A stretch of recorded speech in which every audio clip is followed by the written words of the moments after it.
चलो विद्यार्थी मित्रों, આપણે ચેપ્ટર 3 માં છેલ્લે લેક્ચર નંબર 9 માં પરમાણુય ત્રિજ્યાની વાત કરી. એમાં આપણે સમજ્યા હતા કે એક જ આવર્તમાં ડાબેથી જમણી તરફ જતા પરમાણુ ત્રિજ્યા ઘટે છે અને સમૂહમાં ઉપરથી નીચે તરફ જતા પરમાણુય ત્રિજ્યા વધે છે. તો જુઓ, एक एग्जाम्पल लईए. बोरोन, कार्बन, एल्युमिनियम અને સિલિકોન આ ચાર તત્વને પરમાણુય ત્રિજ્યાના ચડતા ક્રમમાં ગોઠવો, આવો પ્રશ્ન હોય તો બોરોન છે એનો નંબર 5, કાર્બન નો 6 એટલે એ બે એક જ આવર્તના તત્વ થયા, એલ્યુમિનિયમ નો નંબર 13, સિલિકોન નો 14 એટલે એ બે એક આવર્તના થયા. અને બોરોન અને એલ્યુમિનિયમ એક જ સમૂહના તત્વ છે, એમ કાર્બન ને સિલિકોન એક જ સમૂહના તત્વ છે. હવે આ કેમ સોલ્વ કરવા, ધ્યાન આપજો બરોબર કે બોરોન થી કાર્બન તરફ જાવ એટલે પરમાણુ ત્રિજ્યા ઘટે, એલ્યુમિનિયમ થી સિલિકોન તરફ જાવ પરમાણુ ત્રિજ્યા ઘટે, બોરોન થી એલ્યુમિનિયમ તરફ આવો પરમાણુ ત્રિજ્યા વધે, કાર્બન થી સિલિકોન તરફ આવો એમ પરમાણુ ત્રિજ્યા વધે. તો આમ જાવ તો ઘટે, આમ આવો તો વધે, તો અહીંથી આમ જાવ તો ઘટે, અહીંથી આમ જાવ તો પરમાણુ ત્રિજ્યા ઘટે. તો આમથી આની ઘટી, આમથી આની ઘટી, આના કરતા આ નાનું છે, આના કરતા આ નાનું છે, પણ આના કરતા આ નાનું છે, તો સૌથી નાનું કોણ થયું? કાર્બન. તો સૌથી ઓછી પરમાણુ ત્રિજ્યા કાર્બનની. હવે કોણ આવશે? તો કે આ એક સમૂહના તત્વ છે, આ બે આવર્તમાં ત્રિજ્યામાં ઓછો ફેરફાર હોય, સમૂહમાં જાજો ફેરફાર, એટલે એના પછી તરત આવર્તનું બીજું તત્વ બોરોન. પછી આ બે માં કોની ત્રિજ્યા નાની? તો કે સિલિકોન. પછી કોની ત્રિજ્યા? તો કે એલ્યુમિનિયમ. તો આમ ઝેડ કરવાનું, ઊંધો ઝેડ, આ સૌથી નાનું, એનાથી આ મોટું, એનાથી આ મોટું, એનાથી આ મોટું. તો આ રીતે પરમાણુ ત્રિજ્યા છે એને તમે ચડતા કે ઉતરતા ક્રમમાં ગોઠવી શકો. સમજાય છે? હવે આપણે વાત કરવી છે આયનીય ત્રિજ્યા. બહુ સરસ મુદ્દો છે, બરોબર સમજજો. આયનીય ત્રિજ્યા સમજાવો.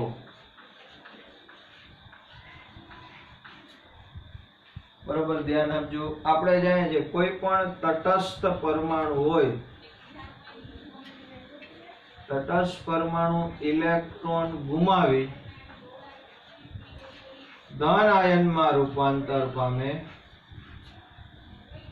અને તટસ્થ પરમાણુ ઇલેક્ટ્રોન મેળવી ઋણ આયનમાં રૂપાંતર પામે. ધારો કે આ એક તટસ્થ પરમાણુ M છે, એ એક ઇલેક્ટ્રોન ગુમાવે દે તો એમાંથી 1+ વીજભાર વાળો ધન આયન બને. આ કોઈ X તત્વ તટસ્થ પરમાણુ છે, એ એક ઇલેક્ટ્રોન મેળવી લે તો એમાંથી X - ઋણ આયન. જો બે ઇલેક્ટ્રોન મેળવે તો -2 આવે, એમ બે ઇલેક્ટ્રોન ગુમાવે તો +2 આવે, 3 ગુમાવે તો +3 આવે. તો પહેલા આપણે આટલી ખબર પડે કે ધન આયન અને ઋણ આયન બન્યા છે. હવે આપણે એની ત્રિજ્યાની વાત કરવાની છે. તો આયનોની જે ધન આયન ને ઋણ આયનની ત્રિજ્યા હોય એને શું કહેવાય? આયનીય ત્રિજ્યા. તો આપણે આયનીય ત્રિજ્યા કેવી રીતે પહેલા તો માપી શકીએ? તો કોઈ પણ આયનીય સંયોજન હોય, એ આયનીય સંયોજનમાં રહેલા અથવા જોડાયેલા આયનો એટલે કે ધન આયન અને ઋણ આયન વચ્ચેના અંતરના માપ પરથી આયનીય ત્રિજ્યા મેળવી શકાય. જેમ પરમાણુ ત્રિજ્યા મેળવતા હતા એમ આયોનિક સંયોજન હોય કે જેમાં ધન આયન અને ઋણ આયન જોડાયેલા હોય, એના અંતરના માપ ઉપરથી એટલે એના કેન્દ્રના અંતરના માપ ઉપરથી આપણને આયનીય ત્રિજ્યા મળે છે. તો આયનીય ત્રિજ્યાનું વલણ પરમાણ્વીય ત્રિજ્યા જેવું જ હોય છે. એનો મતલબ શું? કે જેમ એક જ આવર્તમાં ડાબેથી જમણી તરફ જાવ એમ પરમાણુ ત્રિજ્યા ઘટે તો આયનીય ત્રિજ્યા ઘટે. સમૂહમાં ઉપરથી નીચે આવો, પરમાણ્વીય ત્રિજ્યા વધે એમ આયનીય ત્રિજ્યા વધે છે. મહત્વની વાત કે કોઈ પણ ધન આયન બન્યો હોય એ ધન આયનનું કદ તેના જનક પરમાણુ કરતા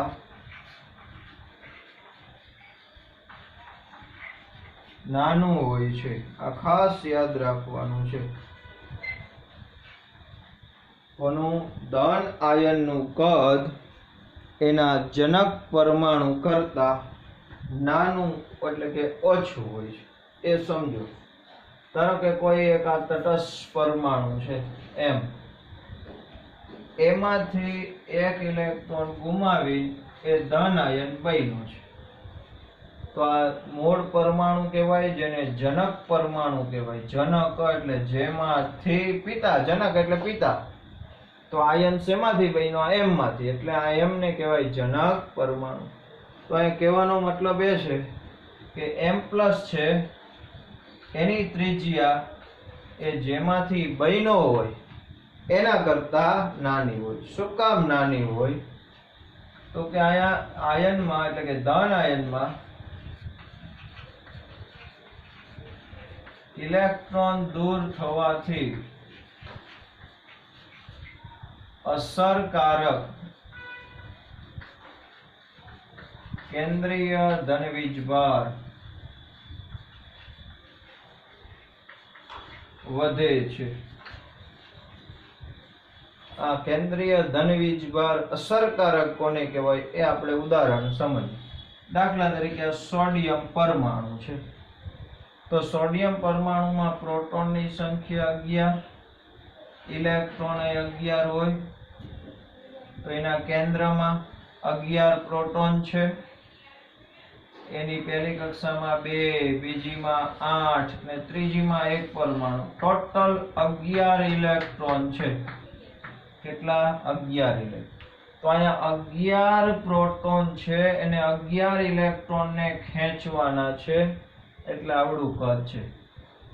હવે એમાંથી Na+ બન્યો. દાખલા તરીકે 1 ઇલેક્ટ્રોન દૂર થયો તો આ ધન આયન બન્યો. હવે આમાં પ્રોટોન કેટલા? પ્રોટોનની સંખ્યા કોઈ દી બદલાય જ નહીં. તો પ્રોટોન તો 11 જ, પણ ઇલેક્ટ્રોન કેટલા થઈ ગયા? 10. તો હવે અહીંયા ઇલેક્ટ્રોન કરતા પ્રોટોનની સંખ્યા વધી. તો હવે આ કેન્દ્રમાં 11 પ્રોટોન, પણ સામે ઇલેક્ટ્રોન છે એ ઘટી ગયા, 10 જ થઈ ગયા. આ 1 ઇલેક્ટ્રોન નીકળી ગયો. તો હવે 11 પ્રોટોન ને 11 ઇલેક્ટ્રોન ને આમાં ખેંચવાના હતા, આમાં 10 ને જ ખેંચવાના. તો કયા વધારે અંદર ખેંચાઈ જશે? તો કે અંદર 11 પ્રોટોન, અહીંયા 11 ઇલેક્ટ્રોન ને ખેંચવાના. સામે અહીંયા 11 પ્રોટોન છે, 10 જ ઇલેક્ટ્રોન ને ખેંચવાના. તો આમાં વધારે ખેંચાઈ જાય, એટલે એમ કહેવાય આનો અસરકારક કેન્દ્રીય ધનવીજભાર વધે છે, એટલે આ પરમાણુ સંકોચાય છે, એટલે એની ત્રિજ્યા ઘટે છે. સમજાય છે બરોબર? તો અહીંયા 1 ઇલેક્ટ્રોન દૂર થાય ત્યારે કેટલો ત્રિજ્યાનો ફેરફાર થાય એ સમજવાનું છે. તો આની ત્રિજ્યા 156 પાઇકોમીટર હોય, સોરી 186 પાઇકોમીટર. 1 ઇલેક્ટ્રોન દૂર થયો, Na+ ની ત્રિજ્યા 95 પાઇકોમીટર થઈ જાય. આટલો બધો ફેરફાર થાય ફક્ત 1 ઇલેક્ટ્રોન દૂર કરવો. તો કોઈ પણ ધન આયન હશે એનું કદ એ જેમાંથી બનેલો હોય એને કહેવાય જનક પરમાણુ, એના કરતા નાનું હોય. એનું એક ને માત્ર એક જ કારણ ઇલેક્ટ્રોન દૂર થયો એટલે કેન્દ્રનો ધન વીજભાર છે વધારે પ્રભાવી બની ગયો, વધારે અસરકારક બની ગયો, ઓછા ઇલેક્ટ્રોનને વધુ ખેંચી લેશે એટલે પરમાણુ છે આયની સંકોચાઈ જાય એટલે એનું કદ નાનું થાય. સમજાય છે? તો આપણે વાત કરી ધન આયનનું કદ ઓછું હોય છે એના જનક પરમાણુ કરતા. તો આટલું સમજી લો, પછી આગળ વધીએ.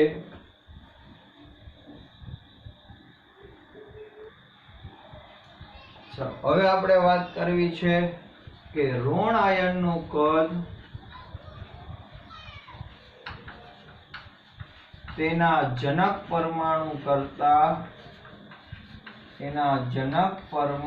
કરતા કેવો છે? મોટું હોય છે, વધુ હોય છે. એનું કારણ સમજો કે આ એક કોઈ પણ ઋણ તટસ્થ પરમાણુ છે, એ એક ઇલેક્ટ્રોન મેળવે એટલે એમાંથી શું બની જાય? ઋણ આયન. તો આને કહેવાય ઋણ આયનનો જનક પરમાણુ. તો કદ મોટું હોય છે એનું કારણ શું? તો કે એનું કારણ ઇલેક્ટ્રોન ઉમેરાય છે. શું ઉમેરાય છે? ઇલેક્ટ્રોન. તો ઉમેરાવાને કારણે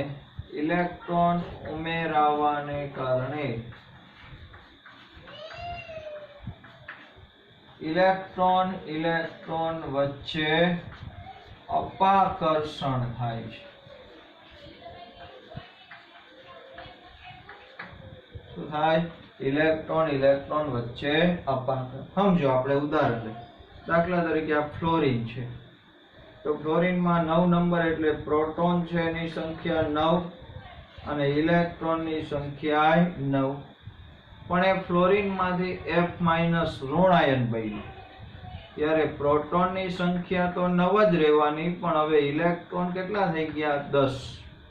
એક ઉમેરાણો.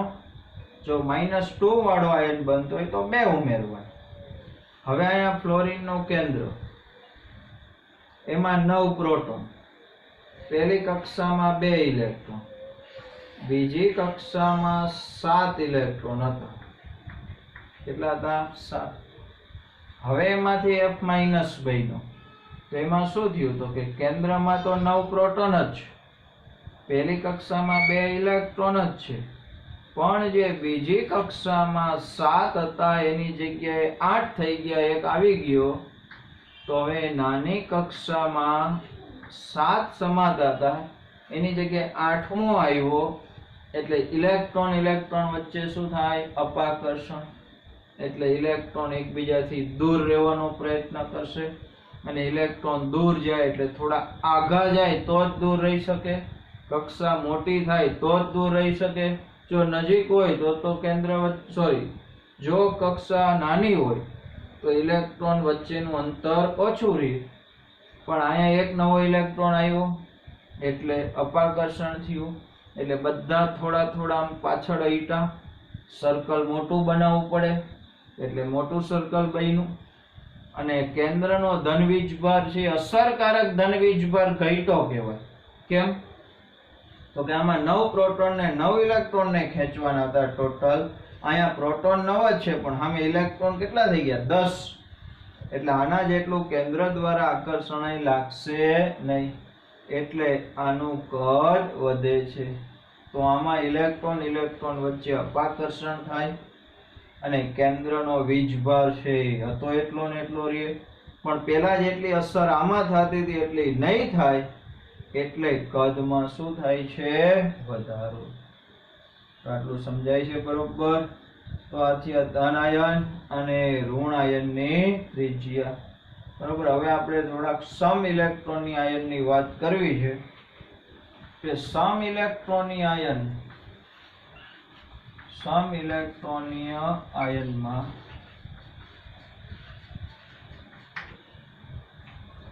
સમ ઇલેક્ટ્રોનની આયન અથવા સ્પીસીસ કોને કહેવાય? પહેલા એ સમજી લો. આયન અથવા સ્પીસીસ.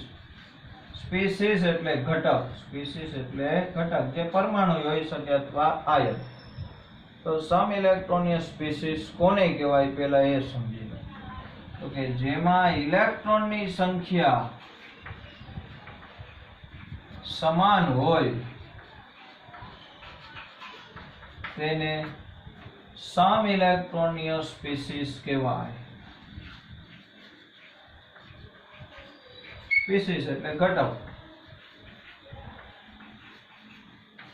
જેમાં ઇલેક્ટ્રોનની સંખ્યા સમાન હોય એને શું કહેવાય? સમ ઇલેક્ટ્રોનીય સ્પીસીસ. હવે આપણે થોડાક ઉદાહરણ લઈએ.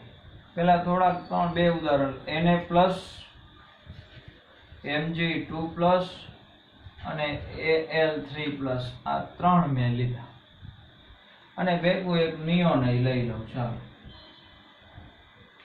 તો આ ચારેયમાં સૌથી નાનું કદ કોનું? તો પહેલી વાત જોજો બરોબર. આનો નંબર 11, આનો નંબર 12, આનો નંબર 13, આનો નંબર 10. તો અહીંયા પ્રોટોનની સંખ્યા 11, આમાં પ્રોટોનની સંખ્યા નંબર જેટલી જ હોય એટલે 12, આમાં પ્રોટોનની સંખ્યા 13, આમાં પ્રોટોનની સંખ્યા 10. હવે આમાં ઇલેક્ટ્રોનની સંખ્યા કેટલી? તો કે 11 માં +1 થયો એટલે 1 ગયો એટલે 10. આમાં ઇલેક્ટ્રોનની સંખ્યા 12 હતા પણ +2 છે એટલે 2 ગયા તો 10. આમાં ઇલેક્ટ્રોનની સંખ્યા 13 માંથી 3 પ્લસ થયા એટલે 3 ગયા તો એ 10. અને આમાં તો પહેલેથી 10 હતા, કાંઈ આવ્યું નથી, ગયું નથી. તો જો ચારે ચાર ઘટકમાં ઇલેક્ટ્રોનની સંખ્યા કેવી છે? સમાન છે. તો આને શું કહેવાય? સમ ઇલેક્ટ્રોનીય સ્પીસીસ. હવે વિચાર કરો, ચારેયમાંથી સૌથી નાનું કદ કોનું? તો જોજો, અહીંયા 11 પ્રોટોન ને 10 ઇલેક્ટ્રોન ને ખેંચવાના, 12 ને 10 ને ખેંચવાના, 13 ને 10 ને ખેંચવાના, 10 ને 10 ને ખેંચવાના. કયામાં સૌથી વધારે અસરકારક કેન્દ્રીય ધન વીજભાર કહેવાય? તો સાંભળો, જ્યારે સમ ઇલેક્ટ્રોનીય સ્પીસીસ હોય ત્યારે આપણે પ્રોટોનને જોવા, જેમાં પ્રોટોન વધારે એમાં અંદર તરફ વધારે આકર્ષણ બળ લાગે એટલે પરમાણુ કે આયન વધુ સંકોચાય, અને વધુ સંકોચાય એટલે એનું કદ સૌથી નાનું. તો સૌથી નાનું કદ કોનું થાય? તો કે Al3+ નું. એમ 13 પ્રોટોન છે. પછી નંબર આવશે કોનો? Mg2+, 12 proton. એનાથી થોડુંક મોટું કદ કોનું? Na+ નું, 11 પ્રોટોન. અને સૌથી નાનું કદ, મોટું કદ કોનું? નિયોન, 10. તો આ રીતે સમ ઇલેક્ટ્રોનીય સ્પીસીસ હોય ત્યારે આપણે સીધું પ્રોટોનની સંખ્યા જોવાની, જેમાં પ્રોટોનની સંખ્યા, પણ આ ક્યારે જોવાનું? સમ ઇલેક્ટ્રોનીય સ્પીસીસ હોય ત્યારે, એટલે કે ઇલેક્ટ્રોનની સંખ્યા સરખી હોય તો. નકર તો પ્રોટોન ઇલેક્ટ્રોન બે જોવા જ પડે. હજી આમાં લઈ લો આગળ, કે હજી જો આમાં એમ કીધું હોય કે F- પછી O2-, તો F- એટલે આનો 9 નંબર. તો પ્રોટોન કેટલા? 9, ઇલેક્ટ્રોન એક આવ્યું એટલે 10. Oxygen 8 number, proton 8, electron 10. તો આ બે આની જેવા જ છે એટલે આ બે સમ ઇલેક્ટ્રોનીય છે. તો એમાં આમાં અસરકારક કેન્દ્રીય ધન વીજભાર કરતા આમાં ઓછો. આ બધામાં સૌથી ઓછો અસરકારક કેન્દ્રીય ધન વીજભાર કેમાં છે?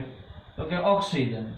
તો એનું કદ સૌથી મોટું, એના કરતા થોડુંક નાનું આનું. એટલે હવે પછી આવે F-, પછી આવે O-2. તો જેમ ઋણ વીજભાર વધે એમ કદ મોટું, જેમ ધન વીજભાર વધે તેમ કદ નાનું. તો આને કહેવાય આયનીય ત્રિજ્યા. આટલું ખાસ યાદ રાખવાનું છે. બરાબર છે? ચલો એકવાર જોઈ લો.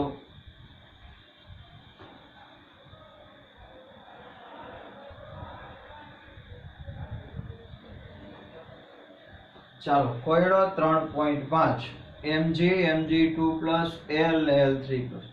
બુકમાં એવો પ્રશ્ન છે કે આમાંથી કોની પરમાણુ ત્રિજ્યા મહત્તમ છે અને કોની પરમાણુ ત્રિજ્યા ઓછી છે. તો આપણે તો ચડતા ક્રમમાં ગોઠવી દઈએ. તો જોઈ લો, Mg જેનો નંબર છે 12, એટલે એમાં પ્રોટોન કેટલા? 12, ઇલેક્ટ્રોન કેટલા? 12. Mg2+ પ્રોટોન 12 પણ ઇલેક્ટ્રોન 2+ થી એટલે 10 થયું. પછી એલ્યુમિનિયમ પ્રોટોન 13 નંબર છે એટલે પ્રોટોન 13, ઇલેક્ટ્રોન 13. Al3+ પ્રોટોન 13 પણ ઇલેક્ટ્રોન 10. તો આ 4 માં પહેલા સમજો, અહીંયા 12 proton 12 electron, 12 proton 10 electron, 13 proton 13 electron ને 13 પ્રોટોન ને 10 ઇલેક્ટ્રોન. આ ચારેય સમ ઇલેક્ટ્રોનીય નથી, પણ આ બે સમ ઇલેક્ટ્રોનીય કહેવાય. તો મૂળ જનક પરમાણુઓ કરતા તો ધન આયનના કદ નાના જ હોય, એટલે પેલા આ બે માંથી એકનું કદ નાનું આવશે સૌથી. તો આ બે માં જો, તો આ બે સમ ઇલેક્ટ્રોનીય છે. આમાં પ્રોટોન 13 છે, આમાં 12 છે. તો જેમાં પ્રોટોન વધારે એનું કદ નાનું, એટલે સૌથી નાનું કદ કોનું આવશે? એ Al3+. પછી તો કે Mg2+. કારણ કે આ બે નું તો વિચારવાનું જ નથી, એ પછી વિચારશું. પેલા તો આ બે માંથી બનેલા ધન આયન છે, એ ધન આયનના કદ જનક પરમાણુ કરતા નાના જ હોય, એટલા નાના કદ છે. હવે શું? હવે આ બે માંથી કોનું કદ નાનું? તો આમાં 12 પ્રોટોન 12 ઇલેક્ટ્રોન, એમાં કાંઈ ફેર નથી પ્રોટોન ઇલેક્ટ્રોનમાં. તો એને આપણે આવર્ત મુજબ ગોઠવવા પડશે. તો કે મેગ્નેશિયમ છે, એના પછી એલ્યુમિનિયમ ડાબી બાજુએ, સોરી જમણી બાજુ એક જ આવર્તના સભ્ય થયા. આ 12 નંબર, આ 13 નંબર. આવર્તમાં ડાબીથી જમણી તરફ જાવ એમ ત્રિજ્યામાં શું થાય? ઘટાડો. તો આ બે માં નાનું કોણ? એલ્યુમિનિયમ. એટલે આનાથી નાનું કોણ આવ્યું? મોટું એલ્યુમિનિયમ. અને સૌથી મોટું કોણ આવ્યું? મેગ્નેશિયમ. તો આની પરમાણુ ત્રિજ્યા સૌથી ઓછી, મેગ્નેશિયમની પરમાણુ ત્રિજ્યા સૌથી વધારે. સમજાય છે? તો આને કહેવાય આયનીય ત્રિજ્યા. આ રીતે વિચારવાનું હોય. બરાબર? ચલો સમજી લો. હવે આપણે આગળના મુદ્દામાં જવાનું છે.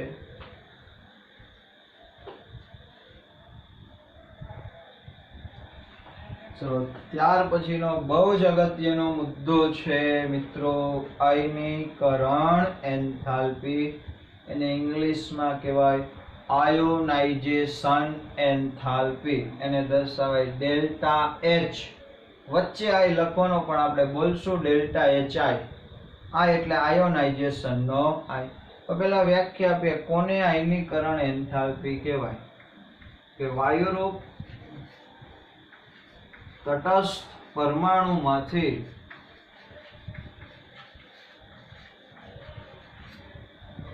ઇલેક્ટ્રોન મુક્ત કરી અથવા દૂર કરી ધન આયન વાયુરૂપ તટસ્થ પરમાણુ હોય એમાંથી ઇલેક્ટ્રોન દૂર કરી નાખવાનો. દૂર કરીને શું બનશે? તો કે ધન આયન. ધન આયન બનાવવા માટે જરૂરી ઓછામાં ઓછી ઉર્જાને, જરૂરી ઉર્જાને અથવા આપવી પડતી ઉર્જાને આયનીકરણ એન્થાલ્પી કહે છે. પરમાણુ લેવાનો છે, પણ એ કઈ અવસ્થામાં લેવાનો? વાયુ અવસ્થામાં. કેમ વાયુ અવસ્થામાં લીધો? તો કે જો આપણે ઘન પદાર્થ લીધો હોય, એને આપણે ઉર્જા આપીએ, તો એ ઉર્જા ઇલેક્ટ્રોન દૂર કરવામાં સીધી ન વપરાય. પહેલા એ ઘન પદાર્થ છે એ પીગળીને પ્રવાહી બને, પ્રવાહીમાંથી વાયુ બને, ત્યાં લગી આપણે આપેલી ઉર્જા છે એ તો અવસ્થા બદલાવવામાં વપરાઈ જાય. પછી જે ઉર્જા આપીએ એ ઇલેક્ટ્રોન દૂર કરવામાં વપરાય. એટલે આપણે સીધી કઈ અવસ્થા લેવાની? વાયુરૂપ. અને એ અણુ નથી લેવાનો. જો અણુ લીધો હોય તો ઉર્જા આપીએ તો અણુનો બંધ તૂટીને પરમાણુ બનવામાં પહેલા ઉર્જા વપરાય, તો આપણે ગણતરી ન થઈ શકે. એટલે આપણે સીધો જ શું લેવાનો? વાયુરૂપ પરમાણુ. ત્યાં લગીની ઉર્જા છે એ ગણવાની નથી. પરમાણુ બની ગયા પછી એ પરમાણુમાંથી ઇલેક્ટ્રોન મુક્ત કરી ધન આયન બનાવવા માટે આપવી પડતી ઉર્જાને શું કહેવાય? આયનીકરણ એન્થાલ્પી. સમજો, કોઈ પણ પરમાણુ હોય એમાં જે ઇલેક્ટ્રોન દૂર ક્યાંથી થાય તો કે એની બહારની કક્ષા હોય ત્યાંથી પહેલા દૂર થાય. તો એની સૌથી બહારની કક્ષાના જે ઇલેક્ટ્રોન છે એના ઉપર કેન્દ્રનું આકર્ષણ અંદર વાળા કરતા ઓછું લાગે, એટલે તમે એને ઉર્જા આપશો, ગરમ કરશો, ઉર્જા આપશો. ઉર્જા ગમે તે રીતે આપી શકાય. એના ઉપર શક્તિશાળી વિકિરણો આપો, અથવા એને ગરમ કરો, અથવા એમાં વિદ્યુત પ્રવાહ પસાર કરો, ગમે તે રીતે ઉર્જા આપી. પણ ઉર્જા આપશો એટલે ઇલેક્ટ્રોન ઉર્જા મેળવે એટલે કેન્દ્રથી દૂર જાય. એ કેન્દ્રથી કેટલો દૂર જવો જોઈએ? તો કે એના ઉપર હવે આ કેન્દ્રનું સહેજ પણ આકર્ષણ બળ લાગવું જોઈએ નહીં. એટલો દૂર વયો જાય ઇલેક્ટ્રોન એટલે આ ધન આયન બની ગયા. તો ઇલેક્ટ્રોન દૂર થાય ત્યારે ધન આયન બને, એના માટે આપવી પડતી ઉર્જા એને કહેવાય આયનીકરણ એન્થાલ્પી. તો સમજો આ કોઈ વાયુરૂપ તટસ્થ પરમાણુ છે, એમ રાખો, એક્સ રાખો, ગમે એ રાખીએ, એને આપણે ઉર્જા આપશું. એ ઉર્જા મેળવશે એટલે ઇલેક્ટ્રોન દૂર થાય એટલે ધન આયન બને અને ઇલેક્ટ્રોન છૂટો પડે. આના માટે જે ઉર્જા આપી એ ઉર્જાને કહેવાય આયનીકરણ એન્થાલ્પી ડેલ્ટા એચ આઈ. અહીંયા આમાંથી એક ઇલેક્ટ્રોન દૂર થયો એટલે આને કહેવાય પ્રથમ આયનીકરણ એન્થાલ્પી. શું કહેવાય? પહેલો ઇલેક્ટ્રોન દૂર થાય એના માટે આપવી પડતી ઉર્જા એને કહેવાય પ્રથમ આયનીકરણ એન્થાલ્પી. અને આયનીકરણ એન્થાલ્પી નો એકમ છે કિલો જૂલ મોલ ઇનવર્સ. શું છે એનો એકમ? Kilo joule mall inverse. હવે સમજો, આ પહેલો ઇલેક્ટ્રોન દૂર થઈ ગયો. હવે આ જે તટસ્થ પરમાણુમાંથી બનેલો આયન છે એને તમે પાછી ઉર્જા આપો તો એમાંથી બીજો ઇલેક્ટ્રોન દૂર થાય, તો એમાંથી બે ઇલેક્ટ્રોન ટોટલ દૂર થયા એટલે +2 વીજભાર આવ્યો. આને જે ઉર્જા આપવી પડી એને કહેવાય દ્વિતીય આયનીકરણ એન્થાલ્પી ડેલ્ટા HI2. આને કહેવાય પ્રથમ આયનીકરણ એન્થાલ્પી, આને શું કહેવાય? દ્વિતીય આયનીકરણ એન્થાલ્પી. એ જે +2 આયન બન્યો હોય એને પાછી ઉર્જા આપો તો એમાંથી M+3 આયન બને, પાછો ઇલેક્ટ્રોન દૂર. તો એ વખતે આપવી પડતી ઉર્જાને કહેવાય તૃતીય આયનીકરણ એન્થાલ્પી. આમ જેટલા ઇલેક્ટ્રોન દૂર થઈ શકે એવા હોય એટલા દૂર કરવાના. પણ સમજો, સિમ્પલ વસ્તુ છે. પહેલો ઇલેક્ટ્રોન દૂર કરવા માટે ઉર્જા આપી હોય એના કરતા બીજો ઇલેક્ટ્રોન દૂર કરવા માટે વધારે ઉર્જા આપવી પડે, એના કરતા ત્રીજો ઇલેક્ટ્રોન દૂર કરવા માટે એનાથી વધારે ઉર્જા આપવી પડે.